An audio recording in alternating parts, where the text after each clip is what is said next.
Hello Dream Team. For the last time at the end of a long old season, And it's this old bloke. I've gone to lean over to grab him, and Johnny has gone, no, that's a former Prime Minister. another quiet afternoon in the world of James Haskell. It was like the rebirth of the identity of Australia last night. Their handling was unbelievable. Jorgensen just seems to be able to get on the end of everything. No one's played in that much rain. Except Moses, maybe. Yeah. For some of these people now, this will be the greatest thing they'll have ever done, and will have made friends for life. In terms of results and semantics, that's not really what life's about. Into the final moments, Alex Payne trying to keep this side going forward. Haskell takes it on now with just relentless chat, largely about himself. And there's Tyndall to add the finishing touch of glamour and World Cup winning stories. That is how you podcast. Hello Dream Team. Welcome along for the last time this season to the good, the bad and the rugby, as always very proudly sponsored by our very good friends at Continental Tyres, who have been with us on every twist and turn over the course of this season. They are the official tyre partner of England Rugby. Whether on the rugby field or the road, you can trust Continental Tyres for exceptional safety, performance and grip. And away we go, as we said, for the last time at the end of a long old season. It's Sunday morning. Sorry, is this it? Forever? Well, not forever. This Well, is it might the be season forever. finale. Well, unless Last you want show. to, do you want to come back tomorrow? No, Next week? no, I was actually going to say you can stop doing it. No, but I hell didn't, no. I didn't know that. Hell This no. is it. Well, we had the third and final test of the Lions. There's no more. That's we? that's the last game of the season. No, I knew that yesterday. part, but I just Yeah. thought, I thought we might come out and chat about something else. Can we name how many people have come over that you've played with and against and said hello to you that Listen, you have not recognised? I have an That's issue. a very good question. What percentage of the people who've come to say hello to you on this tour, who you should know, look. have you failed to recognise? And who is the most prominent of that crew? Oh, well, look, it's Martin not Johnson. something Do you want a photo, mate? No, I know. I asked him for a photo, and he told me to fuck off, which is quite funny. Cheery as ever. No, I think you thought I was taking the piss. No, to be honest with you, I can't whether it's worrying or not. It's that my short-term memory, long-term memory is fantastic. It's just I keep meeting people out of context and reintroducing myself to them. In a rugby environment, you mean? Yeah, but sometimes, but then As a former rugby player. Yeah, but I get confused. You have failed to say hello to teammates of yours from yesteryear. Yes, Come and said, hey, mate. Okay. People who played with you for numerous years at Wasps. Yeah. You've had two of those on this trip where you didn't even I know know, who that they was- were. that was a One bit- very prominent Irish number 8 in the Six Nations came That and was said an that. That was issue, bad. yeah. That was a bit. I don't know what it is. It's not meant to be offensive. But then I panic, and then I realise who they are, and I have to Yeah. go back and give them. Oh, mate, how are you? Yeah. And I remember details. So it's not my memory, because I remember about them, and then I got able to talk to them. It's just my initial. Your ego falls down in No, front of your no, eyes, I doesn't it? think he more goes into Ricky, when he's out in public, he goes into Ricky Bobby signing mode, so Yes, he's not really yes, looking and exactly. paying it. Yeah, I don't make eye attention. contact. 'Cause So- if you- and he so Husky he used to just Bobby. go, If do you you want the talk- photo? Do you want the photo? if you get caught up in a pothole apocalypse, you just look, you head down, and you look, and you just sign, talk, smile, don't make eye contact, don't overshare, because you'll be there all day. And sort of I do that in corporate things, like, hi, James, it's nice to meet you, hi. Someone will go, hi, I'm your mum. Like, oh, mum, what's going on? But can I tell you what's happened to me, by the way? Right. Oh, Right, okay. off we go, because you're So- fizzing at this. So, okay. So last night was obviously Saturday night, third test. Friday night, I knew I had a morning off yesterday, so I thought it's Friday night, give it a little bit of a nudge. Right, so I thought I'd go out for a few beers. I went out with Callum. I met up with some of the Lions legend guys in a amazing bar called Bondi Tony's, like old school burger bar, like really cool. Had a few beers, and then we went into to a bar. And had a few beers. And we decided to go into town and went to the Ivy, right? And I was going, oh, that's funny, because I'm playing tonight in the Ivy, so it'd be nice to see it. I haven't been there for years. I walked in, and it was like K-pop night, which is a very popular sort of Asian, Japanese, yeah. very Japanese Asian. My kids are currently watching K-pop Demon Hunters. Is that But there you right? go. But this music was 1:45. Like it was like someone putting a drill through your brain. It is utterly, Much like this podcast in many utterly ways. awful, right? Utterly awful. I was at this point outside. I know exactly It's what he was talking about. indecipherably shit, Right. but they love it. They're loving it, right? Anyway, so I walked in and go, I cannot put up with this, lads. We're going to have to go somewhere else. Anyway, went upstairs, found an R&B room. So, okay, everyone's like getting fully into it. Get around the drinks, and I'm standing there, and someone just bumps me from behind, literally spill my drink. So I turn around and see who it is, and this bloke, and he just carries on walking. So I've got a thing about manners. So I leant out, grabbed him on the shoulder, pulled him around, I said, mate, I can't. I said, listen, if you bump into someone, say, excuse me. And he just came right up into my face. So I pushed him away, right, turned back, and because I thought he'd gone, he came running up, and I didn't see he'd come running up, and security grabbed him. There's a bit of a thing, and I think they're gonna take him out. So I'm like, yeah, it was him. We get that prick out, right? Marrow. And then they've come to me and gone, excuse me, sir, can we have a can we have a word? And I'm like, yeah, no problem. Right, I was sober, and he goes, can you come this way? Anyway, Doz has then seen that, gone into full best friend defence mode, thinks I'm going to get taken down to like a stairwell and filled in by bouncers. So he's Left like, in a everything wheelie all right, bin. Jim? I was like, no, we don't need you involved. Calm down. Hair trigger, Doz. Hair trigger. Like, loyal friend. Anyway, they were still walking. Doz then comes back for more. Jim, you're right, I need to come with you. Jim, I said, Doz, it's fine. No one's done anything. We're okay. Anyway, took me into a corridor, stand outside the lift, said to me, Naughty boy corner. Naughty boy corner, like, out the back, like down the thing with this guy, and he goes, right, finish your drink. I was like, fucking have the neck of tequila soda. Get on the lift. We're in the lift. Lift goes down one floor, and a staff member who works at the club gets him with some food, sees me and the security flanking me, starts looking a bit worried. And the security goes, don't worry, love, we've got him. As if I was a serial killer. I was like, sorry, what is going on? Anyway, they go, what we're going to do is we're going to sit and watch the CCTV footage, right? Of it, a bit like, and he obviously clocked that I used to play rugby. So he goes, like a bit like the fourth official, a bit like the bunker. So I was like, oh fucking hell, you're making jokes. So then take me right down and said, put me on a wooden stool by the door, with a little pile of sick next to Did that it. bring back school trauma? It was, yeah. School, it was literally a headmaster. You sit there, and they go, we've reviewed it. Sorry, can't let you back in. And I was like, was it orange, red, or yellow? What was the orange? I think it was orange. 20-minute red card. I didn't hit him or anything. So, Right. And so anyway, he goes, look, we've reviewed it in the bunker. You can't. You got to leave, right? So I said, but I know I'm coming back here to DJ tomorrow. I'm not really a troublemaker. It's not a problem. And he goes, I'm sorry. People upstairs have said you got to go. So anyway, he then walked me down the end of the road, like flanked me all the way. And I said to him, listen, can you do me a favour? He was a really nice guy. I said, can you go back and tell Dozza that I'm okay and that I haven't disappeared? Because what he'll do is he'll go mental and start trying to get one of you. So, and he was like, really? I said, yeah, you don't need that. So anyway, he took me to the end of the road and he goes, where do you want to do now? And I said, well, you've sort of stitched me out. All my mates have gone. Can I get into that bar? He goes, oh yeah, I'll get you into there. So he helped me get into another bar across the road. So anyway, I want that one. that one. Anyway, fast forward to the game yesterday, right? I walk in a box and I see John Eales. And I was like, fuck. And he comes up and Spikes. I goes, hi, Hass, how are you? I was like, oh my God, John Eales knows my name. And Brett Robinson was there. I said, where have you been hiding? I had a laugh. And John Eales, I was like talking to him all about it. And I had a pint of Guinness in my hand, right? And someone bumped me from behind and I spilt my Guinness on John Eales' shoes and on my foot. And I was like, all right, fuck this. So I've turned round and it's this old bloke. And I've gone to lean over to grab him. And John Eales goes, no, that's a former Prime Minister. And security have fucking grabbed me as I'm literally about to grab the back of John Howard's thing and tug him. He's honestly floored me. Security have gone, mate, what are you trying to do? So I've got my arm behind my back. I'm like, he's just bumped me. He can sort of do what he likes, right? Honestly, it was an absolute fucking drama in the middle of this room. I've almost taken out one bloke and then taken out the Prime Minister, who was an absolute badass.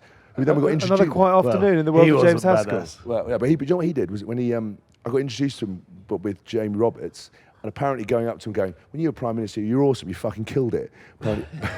Jamie was like, sorry, did you just say you're an awesome Prime Minister, you fucking killed it? And he was like, yeah. I'd love to test your knowledge on what John Howard actually did. I don't know. Prime I Minister. don't know. I just Start with the compliments and work back. yeah, just be nice. I don't know. If you don't know, just be nice. He was the one that threw your Prime medals. Minister goes for you fucking killed it. I don't know. I think I just think it's a Christ, bit like when I I said think Your Paul Royal Highness. Mosen I come went, out Your Royal Highness, all right, boss? Your boss. Yeah, I just think I got the wrong bit. But it was just very interesting. Yeah. You do get into some But extraordinary then I went situations. back to the club last night. I forgot. Went back to the club. Walked in the door. See the same dude. It's the same security guard. He went, "Oh, you're right." I was like, "Yeah." And then the promoter's like, "Everything okay?" I went, "Yeah, I got thrown out of here last night." And he went, "But you're headlining today." I went, "I know." So it was a very different thing. All the security team had ushered me out was suddenly giving me tequila, VIP service, walking me to and from the bathroom because they headlined the room. So it was a very different vibe. How was the set? Oh my God, unbelievable! Honestly, it was the perfect thing, perfect way to finish the tour for me personally. The club was amazing. It was a tech house night. I got to play all the music I wanted to play. I played all my new tracks. The crowd weren't fucking wild. Because when I got there, the warm-up DJs did an amazing job. And it's amazing because that's how it's a bit noisy, but if you don't warm up properly and you get the right vibe, you can lose people. You go too fast too early, or you don't build in the sort of certain music that I would play. I've come on to people playing like 145 drum and bass. It's like, I don't play that, and there's not a lot of places to go from there. And so it was actually unbelievable. All the fans were there, people were there. They just had an amazing night. It absolutely just went off. There'll be loads of footage of it. So I was very, very, very happy. And I had a mate who was there who said it was fantastic. Yeah. And were the Cocoa Boys there? Yeah, So they were like, yeah. "You're Swoop was unbelievable." there. Adam Ashley Cooper. I came off and he's like, mate, you're fucking great, mate. I wanted to thought you were shit, but you're fucking great. Charlotte Caslick was down there with her partner. It was just a real nice vibe. Georgie actually. Gregan. George Gregan was there. I'm not sure he knew what I was doing, but it was actually really nice. I think people were really positive, and it was a good way to finish it. I just thought because of the rain delay, that it would all be kind of quite empty. Knocked But on. actually, by the time I came on, it was fantastic. How was your... welcome everybody to the Good, the Yeah. Bad, the Rugby, our third test debrief and review. How was your Slightly event? more middle paced than that. Yeah. Than that, I would say. I I was out with George Krieger. Well, I basically did what Haas did. Went a bit of a push on the Friday, so I was out till quite late there with Griegs. So last night I took Mia as well. So That's brilliant. I was weighing up what was going to happen then with the delay, pushing it back an extra half an hour. I had to get her. I had to try and get out the stadium and get her home. So. That's sort She of enjoy it? kibosh. Yeah, she did. She loved it. Yeah. She came home with more merch than I've ever seen. By Lions merch. she I was, hope. yeah, no, everything. Oh, everything. Yeah, A lot. everything. But she was actually for the first time. She normally thinks she is Australian, but for the first time she was fully team. It was a good thing she was team Lions because we were with David Howden. So Yeah. it was a good job she was on team Howden for this one. Good. But yeah, being in that box and having loads of free merch around, she has basically pilfered it. I'm going to have to buy a new bag to go home probably. Yeah. Well done. Both of you, I mean, understandably, you get in some amazing places, but to be in with the head sponsor and the former Prime Minister. And Yeah, it was nice. It was nice. I There was a was- few people giving me evils after I've upset Australian rugby or what did whatever. Phil I've done. War say to you? He was good. They just had a little Chief wrestle. exec of Wallabies, of the ARU. He was great. You know, I saw him and I was like, because when I'd seen him in the lobby of the hotel after the second test, and I said to him, I'm really sorry that I'm gutted I never got to play against you, because it would have been amazing. You're obviously a legend. He goes, well, we can have a wrestle now. I was like, no, I don't want to get beaten up in the lobby of a hotel.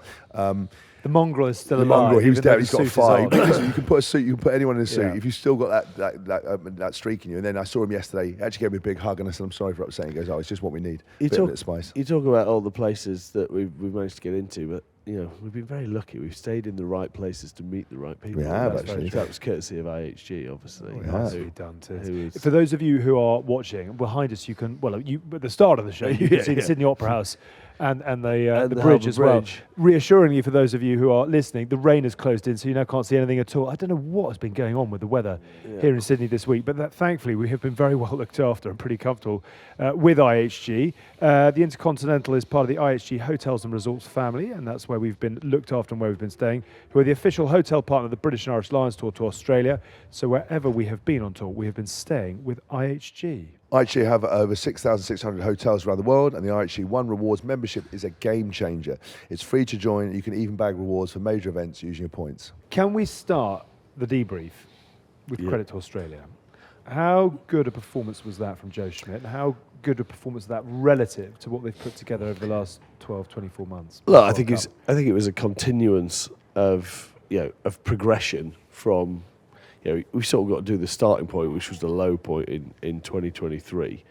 From post that World Cup, we've seen glimpses, but a bit like we've compared them to England in the past, haven't we? The fact they've shown bits, and then you bring that Argentina game in where they get hammered, and then they've turned it around. They came over in the autumn and they played well, and they will roll. I think they've picked in confidence. I think last night.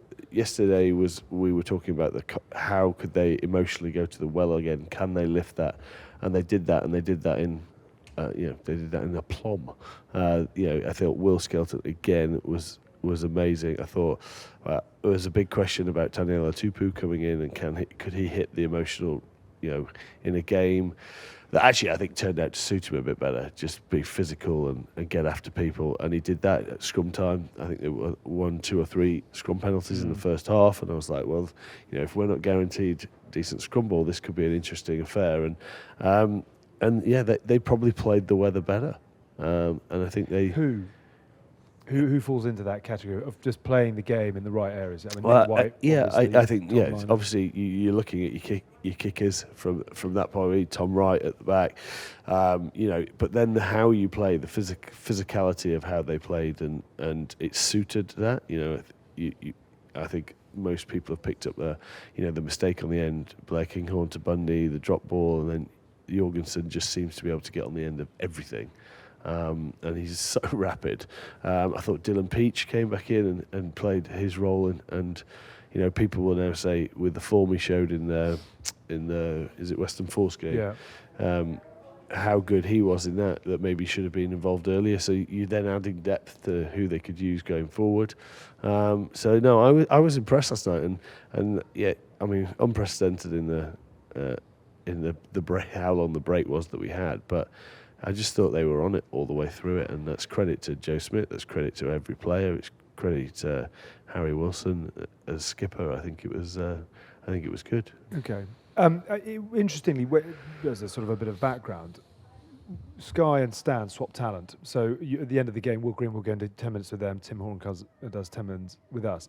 Will went and did 10 minutes with Stan and then came back into our studio and he said, "You're not going to believe it." He said, "Stan are calling this the series The Lions Robbed," which was an interesting way to look at it. But when you do actually go through some of the numbers, they won 4 of the 6 halves. There was only a point in the differential.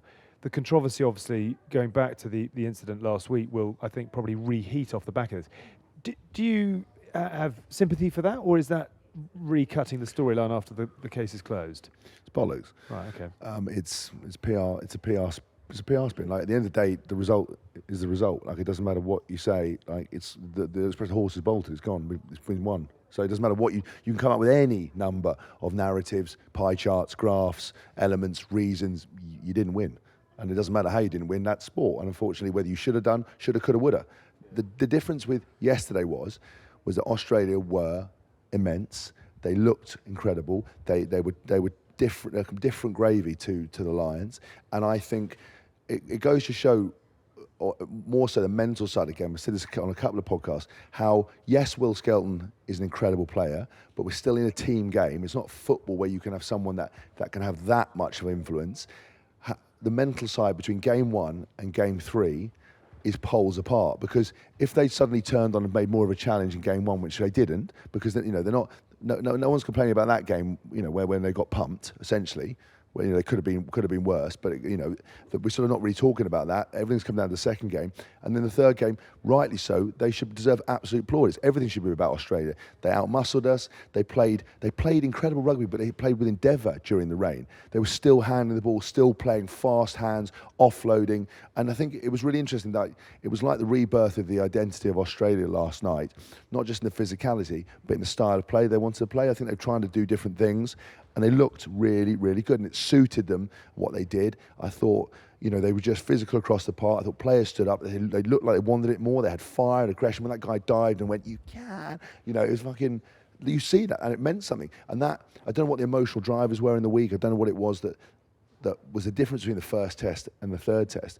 But you changed a few players, but that just shows the power of the mind, because there can be no other difference. They couldn't take any more supplements. They couldn't have done slept any better. There'll be something, and that was just the mindset. And it was like. But I think some of that comes down to the players that they brought in actually brought that in, that emotional energy. I think if you look at Dylan Peach, I think if you look at Taniela Tupu, I think where you needed those little lifts, Tom Hooper, I think you got them, and I think that then. That drags everyone else with you. I think, to go back to that, I agree 100% with House. You can't look back and look in the past. You could ultimately go, well, Australia should have been better in the first test. The thing that turned up in the last two tests. Sorry, syphilis is back. I'll start again. Okay. Thing that turned up in the last 2 tests is what was completely not there in the first test. So they gave a game away. They gave one game away. Now. You can't then go, oh, well, we should. You can't then go, well, we should have won it. Well, no, you shouldn't have, because if you should have won it, you would have won it. But you've absolutely ballsed up the first game, which you're going to go away, look at, and get better. But your players have responded in the right way for the last 2 tests. Could you say, yes, you were unlucky in the second test? Of course you could. But that's the margin. How long have we seen that for over the last 6 years at international rugby, how close margins are? Yeah. And if they don't fall your way, you're not going to win, and that didn't happen in the second test. It was an unbelievable test, and then in the third, everything went right for you, and you played the right game. So every sport's got it: cricket, fading light, weather, called off, golf. There's all, every manner of sport has fine margins. Al Pacino says it any given Sunday. Life is a game of inches. Sometimes you win, sometimes you lose, and it's small margins, and that's the difference. It's who fight for that itch. Yeah, and you can't go back and talk about it retrospectively. And I think what people are doing now is they should be focusing on just how good Australia were, that they've reinvigorated the the desire for rugby union in Australia. We had someone on the show, I think was it James O'Connor or some of the other guys, I can't remember now because we've done so many, saying that old league heads and AFL guys were dusting off their Wallaby jerseys to come out and get behind them. And I think, guys like Fraser McWright, I thought Nick White, just adding that edge and that kind of bit of back chat. I thought, they were just great across the board. Like McDermott was awesome. Jorgensen's great. I just think it was a really good game. And it's a shame with the Lions because they couldn't, we had such high hopes for them to do that. But that happens in sport. Again, was it because they were...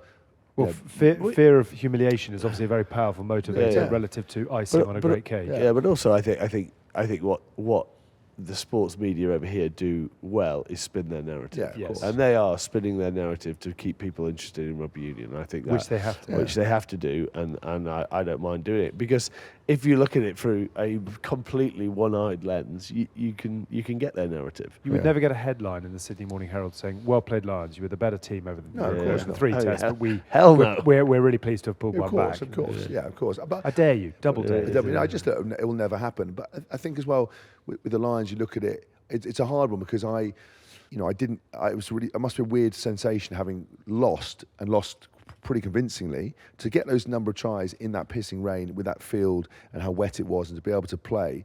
There's no mean feat for Australia, but then to have to go and then celebrate the win is very weird. We had to do that. It was very weird post-match. We had to do that when we won the Six Nations, but lost the Grand Slam in Ireland, and we were walking around. It was like everyone's kicking stones. They're like, "You've got to do the trophy now." And you're like, "What?" You still won it. It's a very odd. But then the problem is it doesn't diminish from the fact that they did win a series. They did play very well. They did come back with a massive deficit. That's the point about the fact that everyone talks about that one incident. That did not define that game at all. The margin of points that the Lions recouped. I can't remember off the top of my head what 18. it was. 18. That's where you lost the game. Yeah. You let in 18 points. But what they'll now say is because there's basically in total points it was 67 to Australia, 68 to the Lions. But that's the beauty of sport. Let's spin any narrative. It keeps people talking about our sport. That is good. But it's for like us. it's like if you chat up a bird and you have to explain a joke. It's a bit like when you have to backtrack. Go, I was really good. Let me get out my stats. Actually, we won by points. Like, well, sorry, everyone's walked off and left while you're still trying to put your stat book out. Like nobody cares. No one's going to remember this apart from if you're 2-0, 2-1 victory. If you're true Lions Norse, you will remember 2009, where the Lions I think won 4 of the 6 halves and played. But South Africa won the series. That is something for you, not for us. And for Has anyone ever got married with that? She loves it. She loves it too. She does not love it. Does. She doesn't. My wife loves a good rugby debrief. No, she doesn't. I'm not sure she knows what rugby is, actually. No. Can I just quickly ask you about Joe Schmidt? Because I think I'm right in saying he's now the first coach to have won test matches against, more detail for you, Lions, New Zealand, Australia and South Africa, which is a heck of a sort of trio.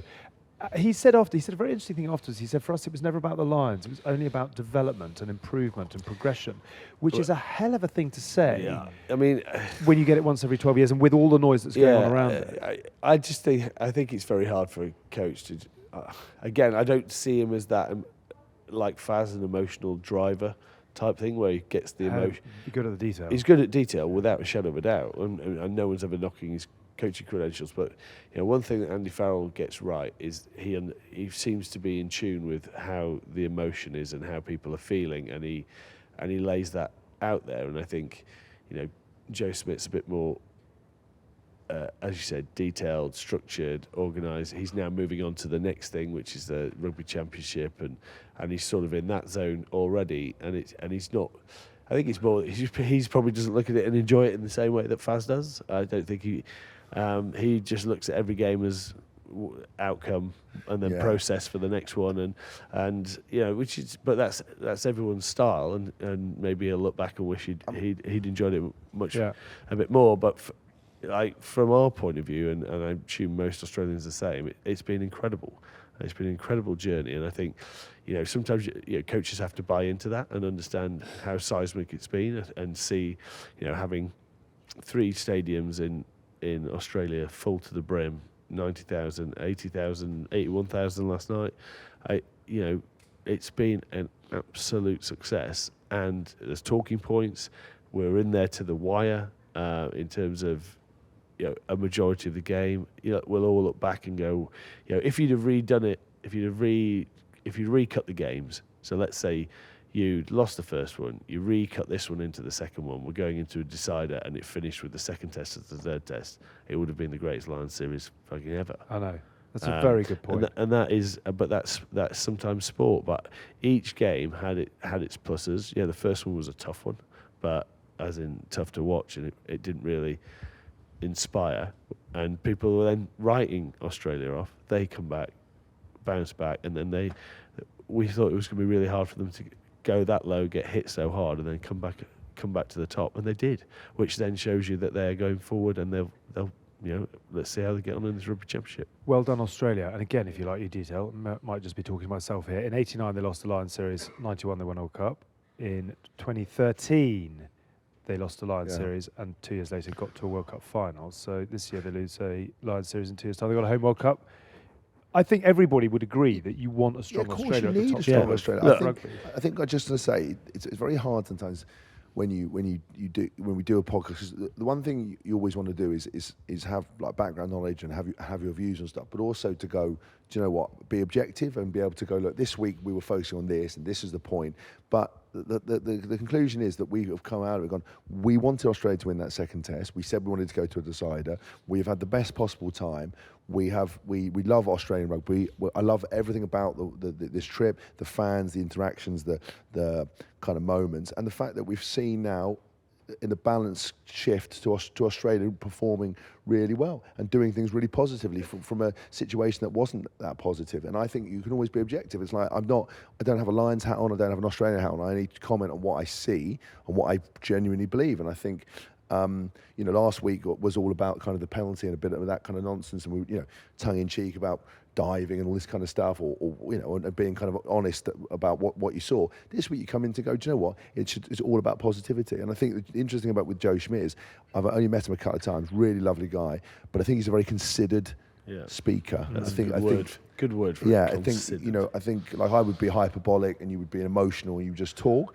It's pause and it's thinking and it's kind of there. It's the way he puts all a puts it game out of there. chess. Isn't Yeah, it? it's all a game of chess, and I think that's the way he does it. But I think ultimately, the story should be the celebration of Australian rugby and whether they can kick on, because your world needs a dominant All Blacks, a dominant South Africa, a dominant France, a dominant Wales, dominant Australia, and it needs all of those components to have the rich moments. You can't afford those top tier teams, Ireland's, everything else like that, and Scotland's, to not perform, because that is what our rugby heritage is all built on. Tell you what, this tour is going to get a lot of context very quickly when the Wallabies go to Ellis Park in 2 weeks' time for the Rugby Championship opener. Yeah, that's very true. Then we will know where this team sits right now. I mean, but that is another. It's a very difficult one to it, because I think you look at this. Yes, you look at this Australia team. It's still very young, and you go through it, and it's got a good sort of backbone to it that's going to feel it'll move through for the next few years. But yeah, you're gonna go straight into Lion's Den, not Lion's Den, into the Springbok Den, if there is a den the Springboks live in, and figure out where you're quite at. as intimidating as the Lions Den. Yeah, I They're mean, all just bouncing around. Oh, it's lovely to be here. Yeah. Come on in. Come on. Do you want some grass? All on their tiptoes. Yeah, all the grass. Oh, it's nice, isn't it? You get a pedicure done. It's nails Let's done. afford Would you like it. some grass? We're going to clip that up and pop that out in South Africa. Yeah. We'll not be allowed in ever again. Well, we know what's happening We know. there. Because it's not. It was like lions wearing Springbok hats, like going. That I can see you're a lion. No, my friend, it's not. I'm a Springbok. You're like, no, you definitely look a lion. No, just put your head in my mouth. Okay, in the next minute you're dead. Not really like that, is it? Next minute. Can we turn on to the Lions? I mean, fair credit, Australia, absolutely their day yesterday. Will Skelton, immense. It's a brilliant stat, actually. I saw him apologise again when he who was that he tackled or hit or something. Oh, it was Finn Russell, because he absolutely hit him from behind, just perfectly timed when the ball had gone, just to let him know he's there, which is what every coach would want you to do, or defensive want you to do on a 10. And he gets up and just goes, sorry, which is shows what a good man he is. But that was, I think, that indication of that moment there was the difference between the two sides. Is every time there was an opportunity to fly into someone on a breakdown, off the ball, or to have a bit of a scrap and to be a bit gritty, that's what Australia did. They didn't look the same. The Lions matched fire with fire, but it wasn't the same intensity around the clear-outs or that same venom is what I would say. So that is the question as we turn on to the Lions I want to ask you. So 97, obviously, the greatest Lions story that I think I've ever seen. 2-0 up, And I remember, I think actually Will Greenman, I think, has written about it this week. He said there was a moment going into the third test where he looked around the change room and he just knew that something wasn't there because the series was already won. If you look again, if you love your history, '96 the All Blacks went to South Africa, first team to ever win there, and got battered in the third test. Why is it? What were the Lions missing yesterday that they had in tests 1 and 2? Is it a purely emotional thing because the war is won and it's a final battle, so to speak? Why did they not fire the shots they would have wanted to? I think it's a hard thing to. I think it's a hard thing to predict or to say what was wrong. I think, they weren't quite there. They were still really physical, but they saw detail. Obviously, that drop ball that led to Jorgensen try. They just didn't really get themselves in terms of kicking game. I think they lost the kicking game and kicking battle. And I've read this week that a lot of people thought they probably over tried to play, but if you watch Australia in parts, their handling was unbelievable. The little tips, there was that for like 4 in a row tip. There was a tap over the top. There was and I think in a game like that, when the weather is biblical to a standard that no one's played in that much rain. Any of those players, I would like to say they've probably never played in weather conditions Except like Moses, that. maybe. Yeah, Moses did a better job though. He could stop it. Yeah. And it then comes down to errors. How you find a way to navigate the game, and I think just Australia did a better job than that. Yeah. I don't think there's any one point you can't go, Finn Russell didn't do his job, he didn't get his runs. But yes, you could say there was some bits of it where could we have played smarter around that 50 and some of the penalties that they got and turnovers and but I think that game was just an attritional. It's who wanted it more, and I think could the players in their mind be not that worried about losing and be 2% off? And that's all it takes. I don't know. I think reflecting on games where I've had moments like that where you're on to win, or you think you're going to win, or you should win, or whatever, and it's very interesting because you obviously that would be a conversation you'll have in the week. So I would have said, listen lads, we've won the series, the job's not done, have a couple of days off, but double down. And everyone, like I was in the gym here, I saw Jamison Gibson Park, Hugo Keenan doing extra leg weights and bits and pieces, hamstring preparation. So everyone was on it. Everyone would have done it. Everyone prepared. They would have been as disciplined as ever. I think what I feel in games like that is when you've got a side that has an emotional advantage of trying to right some wrongs, got a bit of hurt in them, and is the underdog, and they get an advantage.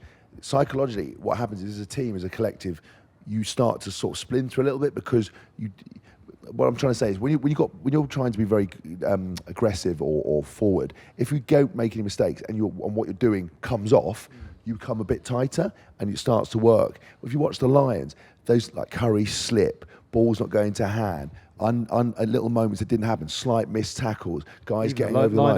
Line out struggles. What happens is, instead of mindset-wise, you start to splinter because it's a team game. You then start to individually go from where you were as a collective to I'm going to try harder. I've made a mistake. And one knock-on leads to another error or a lack of timing. And then it looks like you're undercooked or you're not there. But in Australia, if you look at it, what they did in the first half, everything came off.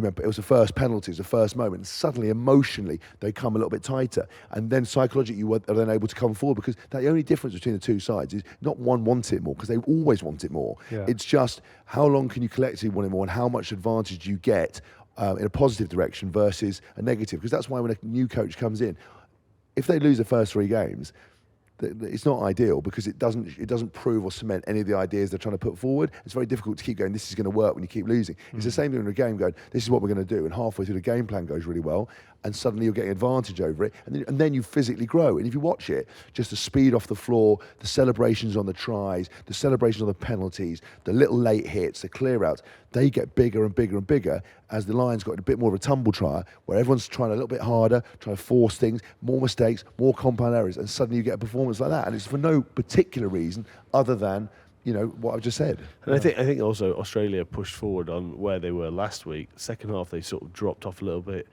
Suddenly, Joseph Suaalii was shutting the gate quicker.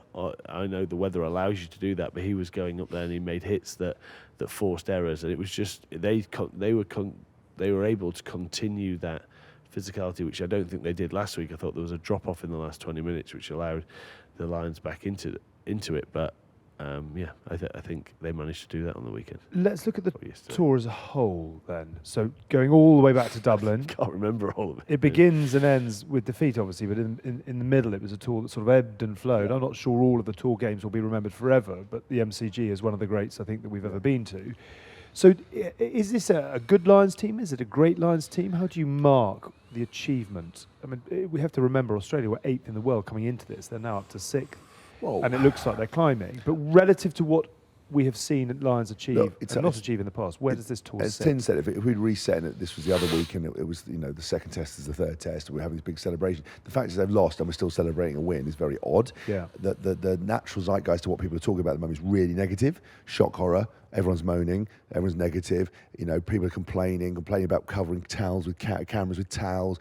Journos whinging. People on social media whinging. Been the end of a long Everyone's season. very miserable, right? But because that's what happens in sport, you just go, downhill. The facts of it are, no, they're not the greatest Lions team. They didn't set out to do what they wanted to achieve. So by that fact, you're not. But the fact that they got a 2-0 victory, that fans are back on the tour, that we were able to deliver a Lions tour with all the games and the intensity Relative to 4 years ago. Relative to 4 years ago, I think it was a step forward. Is it the greatest tour ever? No, but I think there are some really key moments. I think there are some names that have now put themselves forward to be up there for conversation for the future, like Hugo Keenan's try that ability to see that, Marrow's leadership in that second test, Tyke Burns, incredible effort, Tom Curry, being criticised and coming to the fore. I just think there's nice stories. Tyke Furlong, all those consistent tests. There are moments of these guys that have cemented their own legacies, but I think the problem with this tour is because we live in the world of social media and it is an imprecise science and not a correct science. If you follow it, it's fucking like this all the time. Shit game. We shouldn't troll Australia. This is great. It's great. It's up and down. If you were to consistently look through it and go, look, it was actually really good. All these teams are as professional as each other, so these warm-up games were never going to be setting the world alight. Should have more Australian players have played in those games? Yeah, because you saw they were undercooked. Did the Lions get what they needed out of all the games? Yeah, everyone got a run, everyone got physical, everyone hit a hit out, everyone was able to play, and when that first test came, they were ready to go. Did it take them a while to build into it? Yeah. Was it done as well as possible? Yes. Did the Lions conduct themselves brilliantly? Yes. Did Andy Farrell and his coaching staff make some incredible decisions against all odds, against the media again and social media? Fuck yeah, they did. And I think all those narratives will be remembered for those parts. Is it 97? No, because it wasn't the big moment. If it had gone to third test, that's why when we did the Lions Den yesterday with the Octogenarians, I said to them all, I wanted it to go to a third test. Everyone booed. But I'm like, 5,000 people booed. Again. But this is what happens if you don't have that. And I think... But also you want them to think that way. They should have come out wanting to see a 3-0 victory because it's not their job to worry about what's going on in the game and what they're making to the toilet, or what they're having tea, and whether we make it. Look, I think that if I'm honest, I think it was always going to be hard to say this is the greatest Lions team because, yes, whilst the selection was great in terms of the ability of who we could have picked and the talking points around how many good players we had to select between, would even if they'd have won every game and they'd have won the test 3-0 and would they have ever got that tag? Because would you have said, well, you're not playing the best opposition at the time? Someone would always throw caveats that upon caveats. Yeah, and I just think you've got to live in the moment and live in. I would say we've had 2 fantastic tests, very strange third one in terms of, I think the first one was a bit of a damp squib, but I think that I actually really enjoyed the game last night, even though it had the break. It was a hell of a sort of an occasion. Yeah, it was a unique occasion, and still to see everyone in that weather being out there and watching it, and everyone stuck around and bought into it, and the atmosphere where I was watching it still felt great. I think that stadium is great. I know it's in a tough location, but I think it's a great stadium. Yeah. I think those 3, the mass TV panels, how they did the warm up, and how they do the player announcements and everything else is everything that you want. It really got everyone into it. But so the crowd, the atmosphere in every single location, and I don't think the actual series of games really let the side down. I think if you were to ask the players I think they've had the best tour they've ever been on. Yeah. That is very true. And that's a true you would have measure. heard this post-match. 2 or 3 of them referenced the fact that they have already started talking about the fact in 12 years' time the whole squad wants to come back out for a reunion. They are paying into a pot. Ty Furlong is social secretary, and the Lions of 2025 will be back out here in 2037 to have another crack. I wonder whether there might be 1 or 2, like a young Pollock who might be 30, whatever it will be, then 30. I honestly think, again, that is what it's because there's so many really multi, there's so many layers to these tours. Is there's what we've seen, the commerciality, but it's what the players have experienced, and you can only comment on what we know. But having spoken to players, they have had the best time. Yeah. They have bonded. Andy Farron, the coaching staff, got absolutely right on emotional level, training levels, entertainment, the balance between fun and not fun, being allowed to go out, activities, and I think they have had the most incredible tour. So for some of these people now, this will be the greatest thing they'll have ever done, and will have made friends for life. And that won't be the narrative that everyone's worried about, because they're too busy trying to talk about score lines and Will Skelton's points difference. But the reality is, this 2017 for me was a moment in time that I'll never forget, and I've now made friends for life, where every time I walk into a room here, I see one of them and just start pissing with laughter. They would have had the best time. So I think for them, this is probably one of the best Lions tours, because of the way it's been handled, managed, and treated, and the way Australia have looked after us, the way the places they've been. So for them, it's magical. In terms of results and semantics and bits and pieces, like die-hard rugby stuff, probably not. But that's not really what life's about. That is such a good point. That is a genuinely brilliant point. And I will back that up by saying, when the full-time hooter went yesterday, the entire squad gathered on the touchline, and everyone, to a man and to a woman, and as part of that squad, just went round. It was hugs everywhere, and it was genuinely quite emotional to watch that, because it sort of felt like the day you leave school type thing. You know that the moment is gone. At midnight, the whole lot disbands, and you're done. That's it. But do you know what's again? If you ever want to know the lack of power of social media and the media, is when you see that, how little what you write and what you post and what you tweet actually impacts on people. Because you think, because you're busy and you write your newspaper columns, you do your articles, and you come out with stuff, or you're poisonous on social media, you think you're going to permeate.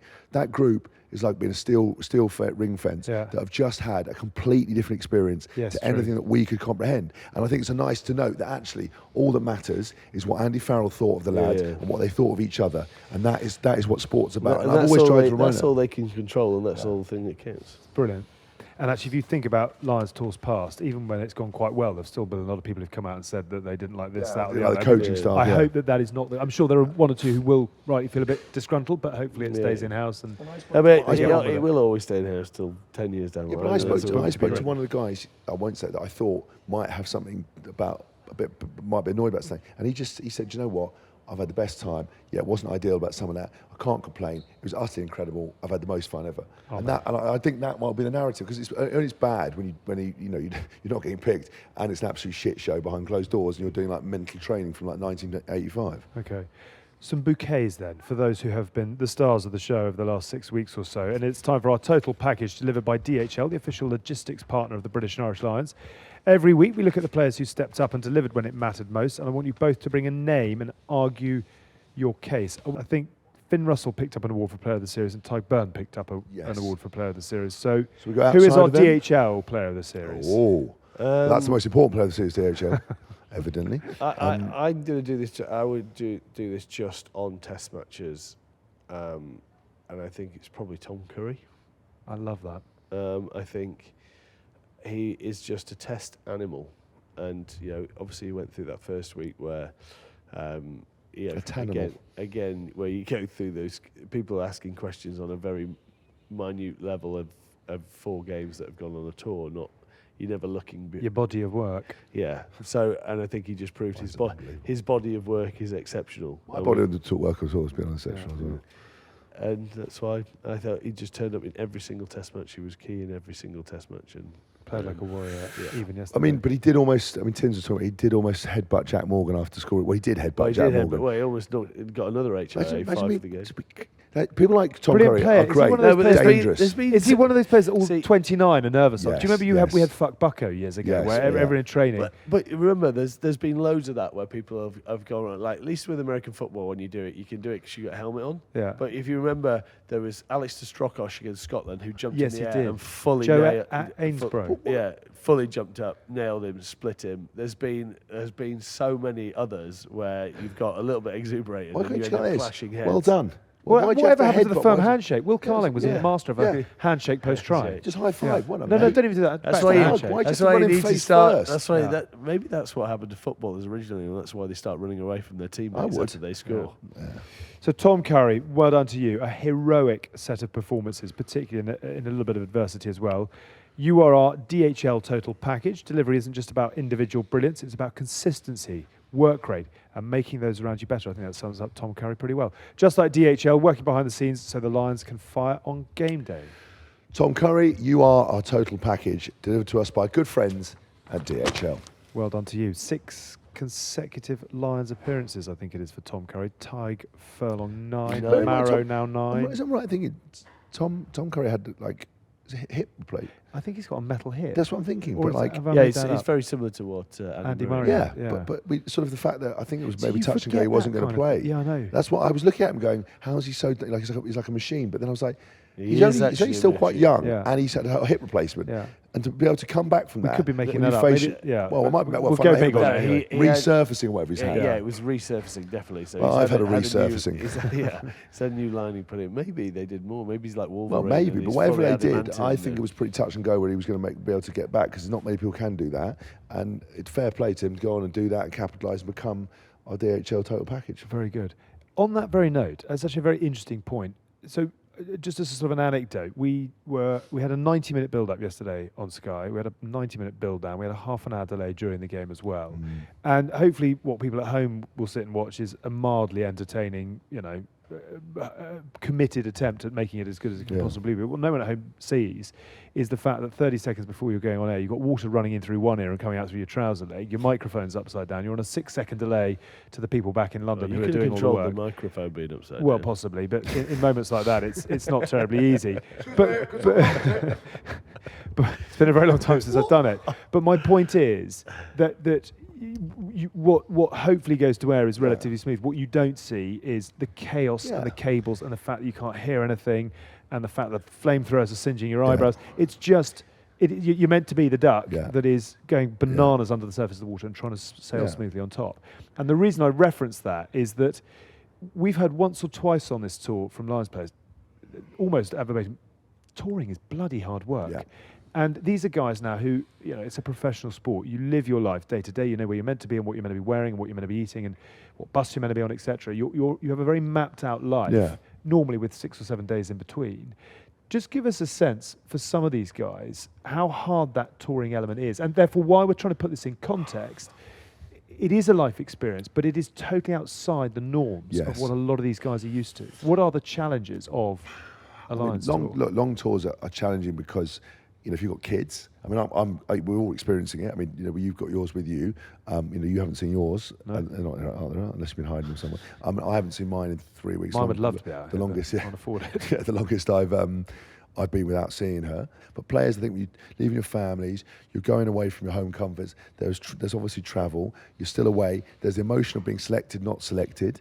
And it can be very, very, very difficult. And I think that's why it's so important, the bonding between the players and the teams and each roles of social secretaries and different guys to keep that momentum going, because you will have ebbs and flows. And I think what you've got to remember is when you're away from home as well, you're open to criticism in papers, you're being reviewed, you're being scrutinised by coaches, you have your own emotional state, you're being scrutinised by social media. So all of it is very difficult. And it's living out of bags all the time because you can't, you can sort of unpack, but it's a bit of a nightmare at times. When I was blown away, we talked about the unsung heroes. I think you said on one of the show how much tonnage of luggage they've got. 20 tons. They all went to Bondi Beach on the first day here when we arrived in Sydney to have a day out.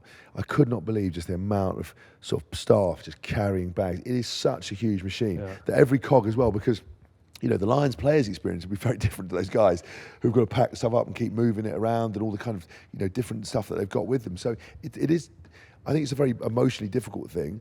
But one thing you learn as a sportsman and what's carried on with my life, and I think why I'm relatively still compos mentis is you live in the moment. Yeah. So you don't look any further ahead of what you're doing. You go, look, what am I going to do today? What's the plan? What am I trying to achieve? How can I be the most professional player I can be? Where's my downtime? And that's it. You don't look back. You don't get too excited or too upset. You just go from day to day. And before you know it, 3 weeks is up. I'm just laughing because we're obviously throwing out bouquets to all the backroom staff, and actually we should mention the Lions backroom staff, the coaching setup, and actually the medical team as well. We've done an unbelievable job. We've obviously poor old Elliot Daly, Thomas Williams, Caelan Doris didn't make the tour in the first place, but otherwise, Gary Ringrose obviously was a concussion, but there weren't too many in the build-up to that test He series. popped up into the Hound and Bot yesterday. Lovely Gary guy. Ringrose. Yeah. I've never actually had a proper conversation with him. He seems like a nice guy. But I was just going to give a nod to the Lions rugby travel crew, who we've obviously been in the Lions Den on match days. I heard yesterday that they've now got 5 days of trying to get 40,000 pensioners out of Sydney and on the flight. I've lost my passport and my teeth and my wife and my bearings. I've lost Am my I going to teeth. London? I don't know where I am. Yeah, am I I've lost my I'm prosthetic. here for the Lions I want to tour. go Can to I watch the first Strasbourg. test? Exactly. It's been. What? Yeah. Where am I? Can you just imagine the Filofax requirements for that? Herding cats. But do you We know love what? the Lions fans. Can Don't I take the did mic. one thing. I don't know if this is right, but I've obviously individually met different Lions players and some I've never met before.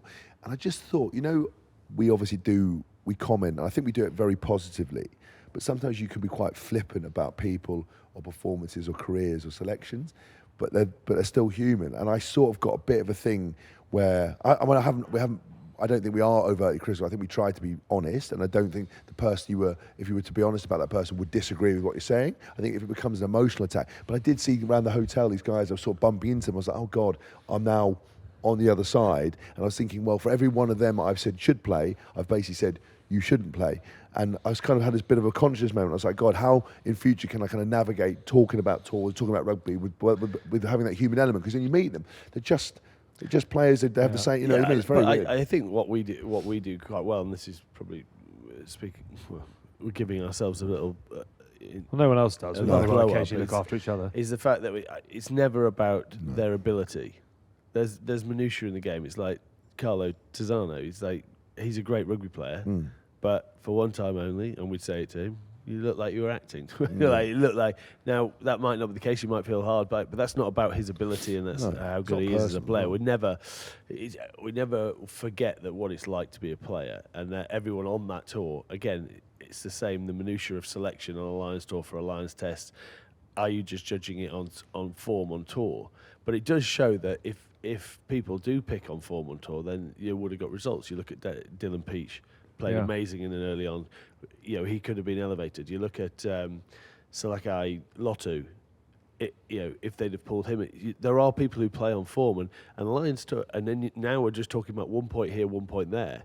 So if there is form, even though you've got to make, that's not our job because it's our job to talk about it, but it's our job to throw it into the ether of anyone who wants to listen.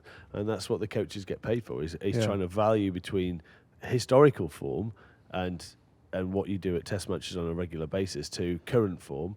And, we're not right because, look what Tab Byrne and Tom Curry, for examples, have produced in all 3 tests, yet all 3 of us probably said they wouldn't have been in our original test pickup. I think I said that. I said it well when I was like, because I messaged Ty Burn after, and I was like, mate, well played. You could put your hand man on of the series. Yeah. But also you've got to, we then quickly caveat and go, but remember, everyone who's picked here is a world class player, so it's not our, we'll have an opinion, but it's not our job to. But we'll never go down. I'm not going to write a hateful article of the fact that they've picked someone that I thought it should be someone different, and that's the beauty of sport. But also that I actually think that's the beauty of our sport. And if we learn to harness all the talking points and actually do it through, there's so much news out there because there are so many things you can chat shit about in our sport. And I think just news. That's why people like listening to us, because everyone's got a different opinion. Everyone likes that fireside chat, the chat. Everything that we're doing is what someone else in a pub in the middle of Sydney was doing last night, or in Melbourne or in Brisbane, because that's the debate that comes off the bat. the We'll have back to of make. a game that's got so many fucking laws. We are drawing to a close. The season is drawing to a close. We must begin to saddle the horses and head for home. Before we do that, for the last time, it is right to bring you The Blind Side, brought to you by Howden, global insurance brokers and principal partner of the British and Irish Lions. In both insurance and rugby, when the unexpected happens, Howden have got you covered. David front and centre, giving out the award to Finn Russell yesterday. Good drinking vessel, the Howden Man of the Series trophy. Pick me an individual performance that stunned and caught the eye. Nick White, potentially. An unexpected moment that ended up swinging the match.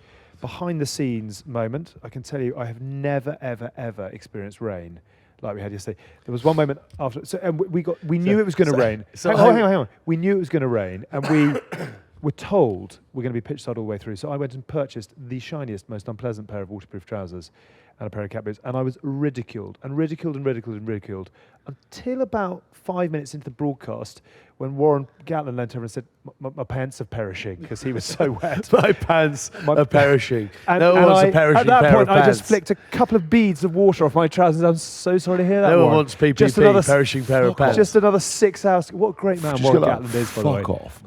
You know, he obviously pushes buttons and, you know, he's... Failure to we prepare, had Warren. beers Did you pull afterwards. out the failure to prepare, Warren? That was my final line. It was. Yeah, it was. Smug Boy As Scout. John Barkley said, we haven't Smug. spoken about your trousers. And I said, John, fail to prepare and prepare to fail. I said, I've been the most comfortable person in the camp. What I should have said is actually, for your flippancy, we'll do another 45-minute Yes, build-out yes. as Hurricane blew through studio. Yeah, I was going to say about the weather, like my friend Sinbad, James Simpson Daniel, loves looking at sort of bookie margins and bits and pieces, and he's like, mate, it's got to be over 41 all day. And I was like, are you watching the broadcast? And he's like, yeah, but it looks to have stopped raining now. Let's sort out. I'm like, it is biblical, mate. Do not do that. Is not going to happen. And then literally the game kicked off and he went, oh, yeah, I see what you mean. Yeah. And I was like, you idiot. Lucky escape. I've been here all day. Pick us then our blindside moment. I think it has to be the weather, because I have never ever. I think I've been involved in this game, like professionally and then post. We're doing what we're doing, 27 years or whatever it is, and I've never seen it had to be stopped for lightning. I didn't even know that law existed in World Rugby. Well, we had it the other day in the England-America game, USA game.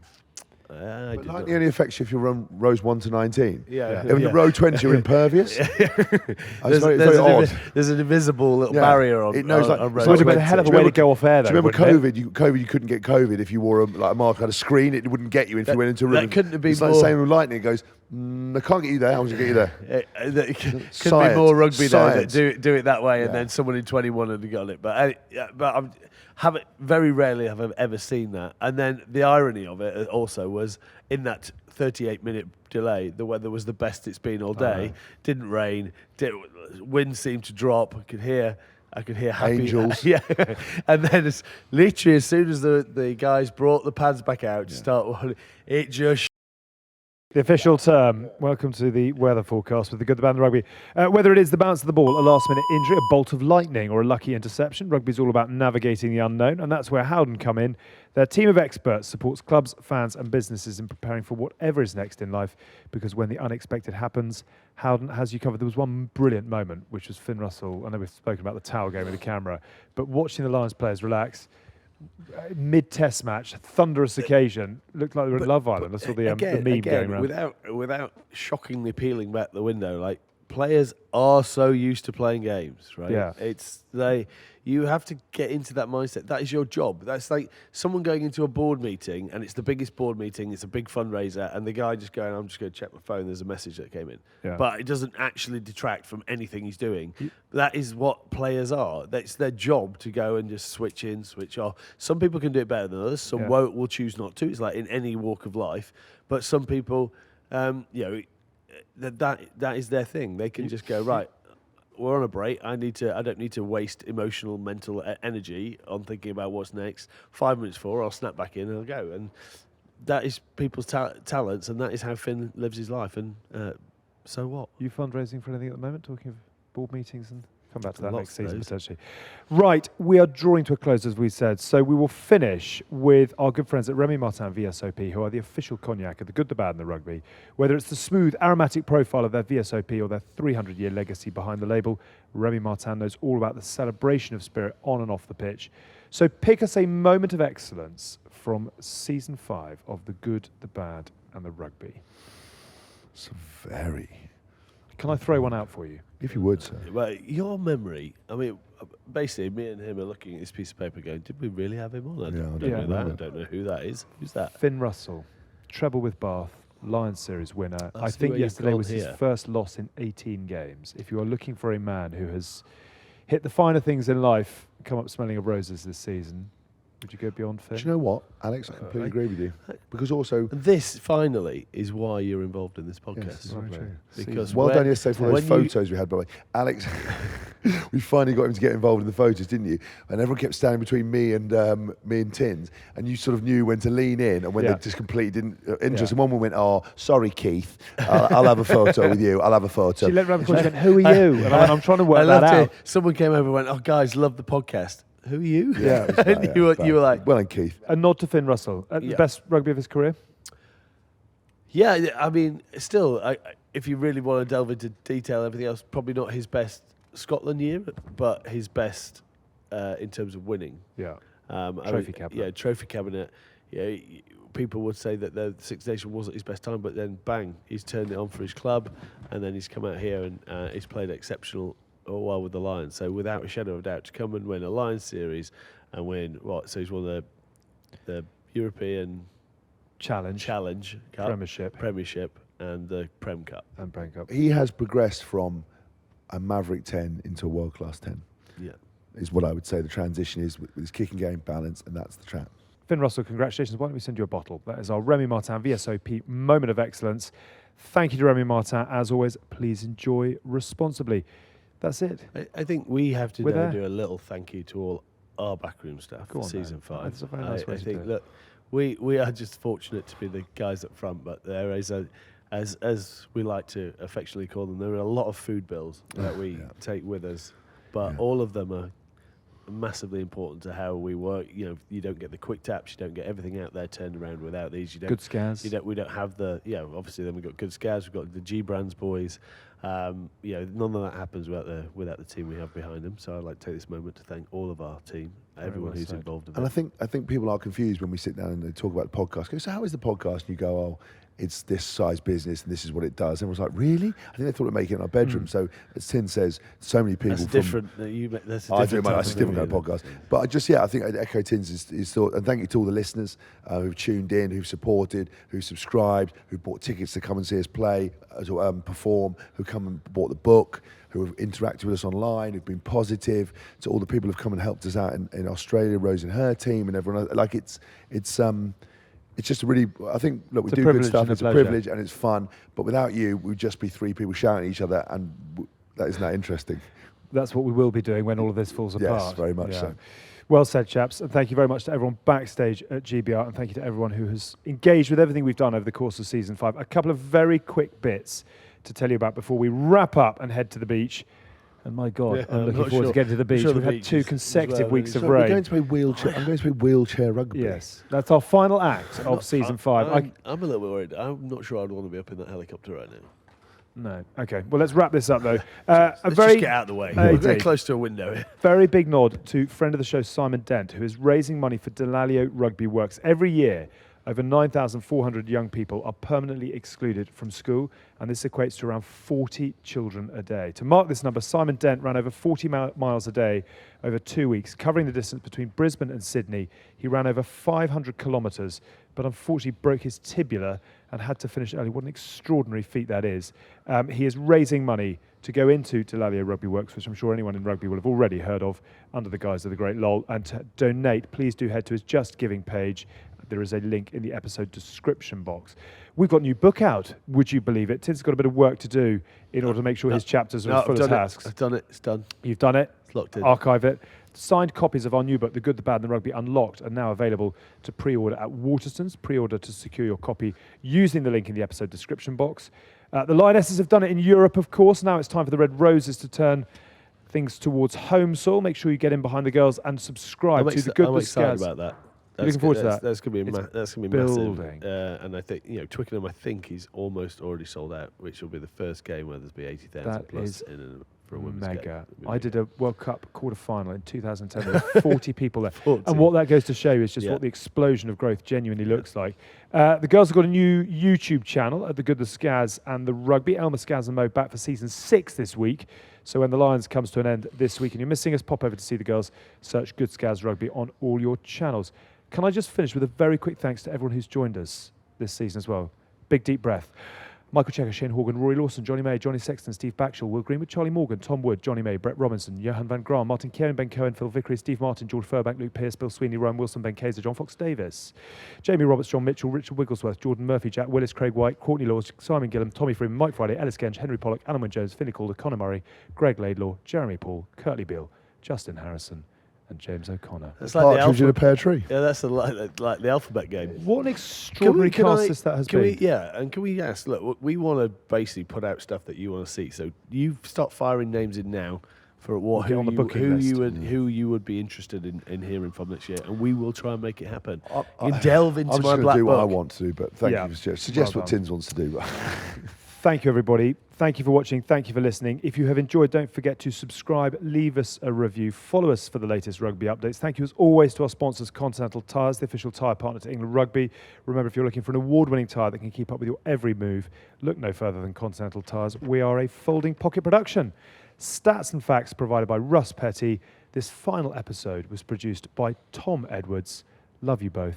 What a summer it's been. Don't want to What a see you season for another it's 6 been. weeks. Possibly we'll reunite once again in September, October. Possibly. We'll see. Well, because your big career guys comeback's gone well. Yeah. Back in the big time. Until then, bye for now. You've been listening to The Good, Yay, The Bad, and The Rugby, Oof, with Alex Payne, James Haskell, and Mike Tyndall. Thanks for listening.